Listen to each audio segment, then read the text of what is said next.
Hello दोस्तों, कैसे हैं आप सभी। मैं आपका अपना दोस्त रिसर्च भाई आज लेकर आया हूँ आपके लिए एक फार्मा स्टॉक जिसका नाम है लिंकन फार्मा। तो इसके क्वार्टरली रिजल्ट्स कल ही अनाउंस हुए हैं। तो इस वीडियो में हम लिंकन फार्मा का क्वार्टरली एनालिसिस परफॉर्म करेंगे और ये जानने की कोशिश करेंगे कि हमें इसमें इन्वेस्टमेंट के क्या प्रोस्पेक्ट्स दिखते हैं। तो चलिए सबसे पहले बात करते हैं कंपनी के बिजनेस की। लिंकन फार्मास्यूटिकल्स डील करती है मैन्युफैक्चरिंग, मार्केटिंग और डिस्ट्रीब्यूशन ऑफ फार्मास्यूटिकल प्रोडक्ट्स के। इनका करंट मार्केट प्राइस अभी चल रहा है ₹222। तो चलिए, जो हमने कंपनी के बिजनेस को जाना, अब बात करते हैं कंपनी के क्वार्टरली रिजल्ट्स की। तो यहाँ पे हम जून 20 का येलो कलर का कॉलम देख सकते हैं जो कि हमें पिछले क्वार्टर के रिजल्ट्स बताता है। और इसके ही एडजेसेंट हम ग्रीन कलर का कॉलम देख सकते हैं जो कि हमें सितंबर क्वार्टर के यानी इस क्वार्टर के रिजल्ट्स बताता है। तो इन दोनों कॉलम्स के थ्रू हम अपना क्वार्टरली बेसिस का एनालिसिस परफॉर्म करेंगे। और ये जो हम लेफ्ट हैंड साइड में एक और सितंबर 19 का ग्रीन कलर का कॉलम देख सकते हैं, ये हमें हमें पिछले ईयर के इसी क्वार्टर का रिजल्ट्स बताता है। तो ये दोनों ग्रीन कॉलम हमें ईयरली बेसिस पर कंपैरिजन करने में मदद करेंगे। तो चलिए सबसे पहले बात करते हैं सेल्स की। तो अगर हम क्वार्टरली बेसिस पे देखें तो sales has improved by 21%, which is a good thing. और ईयरली बेसिस पे अगर बात करें तो सेल्स हैज ग्रोन बाय 12%। तो हम जैसा कि हमने देखा कि पैंडेमिक में फार्मा कंपनीज ने काफी अच्छा परफॉर्म किया है, तो इसलिए हमें ये क्वार्टरली बेसिस पे इतनी ग्रोथ देखने को मिली सेल्स में और ईयरली बेसिस में इतनी। अब एक्सपेंसेस की बात करते हैं तो एक्सपेंसेस भी उसके ही प्रोपोर्शनेटली बढ़े भी है, क्योंकि अगर सेल्स बड़े हैं यानी डिमांड ज्यादा थी, तो उसको केटर करने के लिए एक्सपेंसेस भी बढ़ाने जरूरी थे। तो क्वार्टरली बेसिस पे एक्सपेंसेस 18% से ग्रो हुए हैं और ईयरली बेसिस पे 9% से ग्रो किए हैं। अब बात करते हैं नेट प्रॉफिट की। तो क्वार्टरली बेसिस पे net profit has increased significantly by 37%, which is a good growth in terms of profit। और ईयरली बेसिस पे अगर बात करें तो इट हैज ग्रोन बाय 11%। तो ओवरऑल कंपनी का इस क्वार्टर में परफॉर्मेंस अच्छा रहा है। तो जो हमने कंपनी के क्वार्टरली रिजल्ट्स को एनालिसिस किया है, तो अब बात करते हैं कंपनी की बैलेंस शीट की। तो बैलेंस शीट, जैसा कि हमने अपने प्रीवियस वीडियोस में भी जाना है कि बैलेंस शीट हमें कंपनी का हेल्थ स्टेटस देखने में मदद करती है और ये समझने में भी मदद करती है कि कंपनी के फ्यूचर प्रोस्पेक्ट्स क्या है। तो सबसे पहले बात करते हैं इक्विटी शेयर कैपिटल की।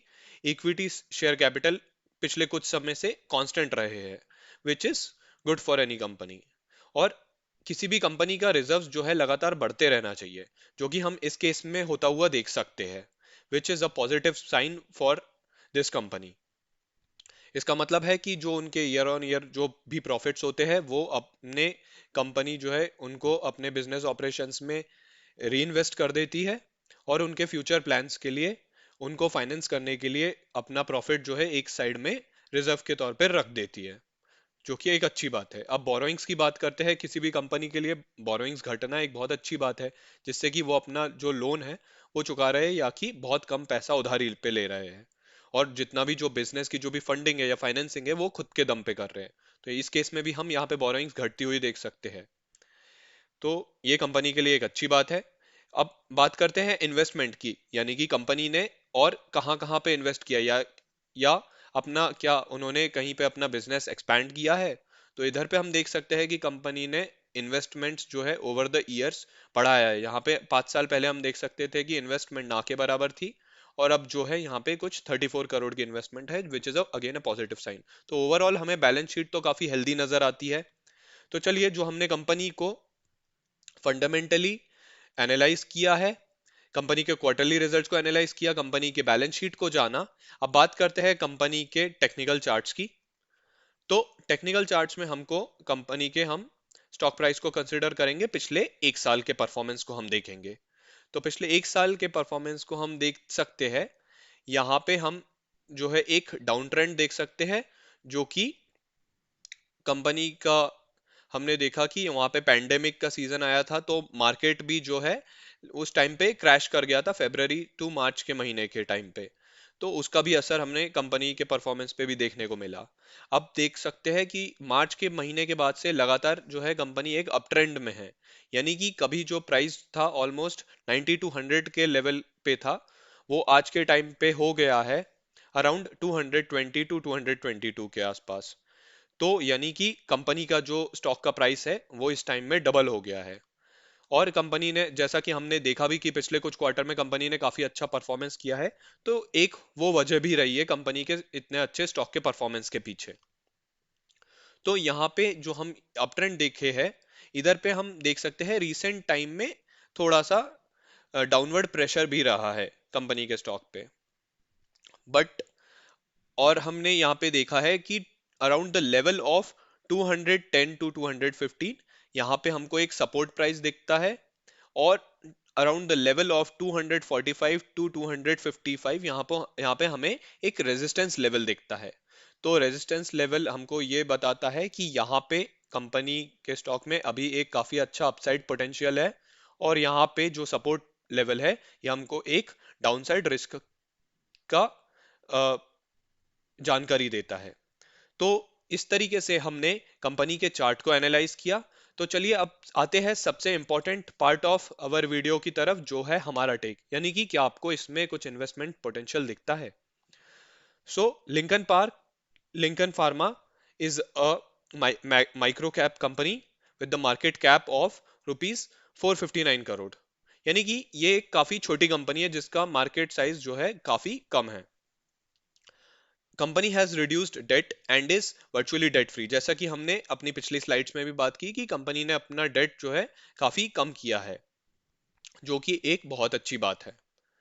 Company has delivered good profit growth of 28% compounded annual growth rate over the past 5 years, यानी कि पिछले 5 साल में कंपनी ने एक काफी अच्छा प्रॉफिट में बढ़त दिखाई है, जो कि रही है ऑलमोस्ट 28% ईयरली बेसिस पर।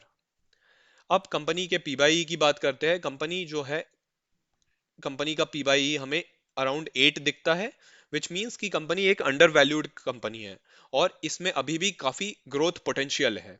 और इसका आरओई की बात करते हैं। आरओई भी जो है, आरओई थोड़ा एवरेज आरओई है, बट जैसा कि हमने बात की है कि अभी इसमें काफी ग्रोथ पोटेंशियल है, तो इसके बाद में हम इसका आरओई भी बढ़ता हुआ देख सकते हैं।